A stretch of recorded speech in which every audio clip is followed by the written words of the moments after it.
ఒక చిన్నారి బాధ చట్టం కంటే చిన్నదా? ఇప్పుడు సుప్రీం కోర్ట్ చెప్పిన మాటలు దేశాన్ని కదిలిస్తున్నాయి. దాని గురించి కంప్లీట్ డీటెయిల్స్ ఈ వీడియోలో తెలుసుకుందాం. సుప్రీం కోర్ట్ ఒక కీలక వ్యాఖ్య చేసింది.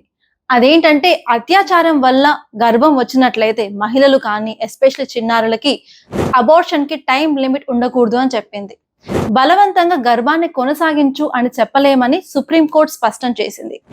ఇలా అబార్షన్ కి సంబంధించిన లా ఇండియాలో చూసుకున్నట్లయితే అదే medical termination of pregnancy act of 1971. ఈ యాక్ట్ ప్రకారం 3 ఇంపార్టెంట్ పాయింట్స్ గుర్తుపెట్టుకోవాలి. ఫస్ట్ వచ్చేసి కామన్ గా అబార్షన్ కి ఓకే అని అనుమతి ఇచ్చేది 20 వీక్స్ వరకు మాత్రమే. దానికి కూడా ఒక మెడికల్ ప్రాక్టీషనర్ యొక్క ఒపీనియన్ తీసుకొని. సెకండ్ వచ్చేసి 2021 అమెండ్మెంట్ చేసి ఈ 20 వీక్స్ ని కాస్త 24 వీక్స్ కి పెంచారు. అండ్ ఇప్పుడు కావాల్సింది 2 మెడికల్ ప్రాక్టీషనర్స్ యొక్క ఒపీనియన్. అండ్ ఇన్ కేస్ లోపల ఉన్న బేబీకి ఏదైనా సరే డిఫార్మాలిటీస్ ఉన్నట్లయితే కంపల్సరీ అబార్షన్ చేయించుకోవడానికి ఎలాంటి టైం లిమిట్ అనేది ఉండదు.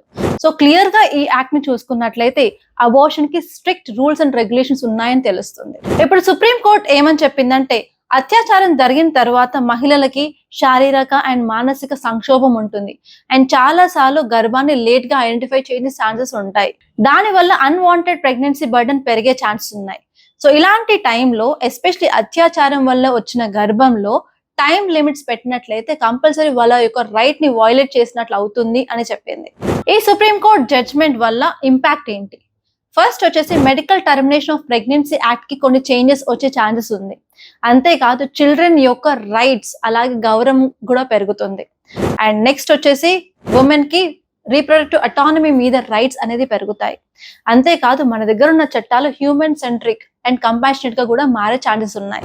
ఫైనల్ గా నేను మిమ్మల్ని అడిగే క్వశ్చన్ ఏంటంటే ఒక చిన్నారి బాధ ముఖ్యమా లేకపోతే రూల్స్ ముఖ్యమా? మీరేమనుకుంటున్నారో కామెంట్ లో చెప్పండి. మీకు కనుక ఈ వీడియో నచ్చినట్లయితే లైక్ చేయండి, అలాగే షేర్ చేయండి. మరిన్ని ఇలాంటి ఇన్ఫర్మేటివ్ వీడియోస్ కోసం మన ఛానల్ సబ్స్క్రైబ్ చేసుకోండి.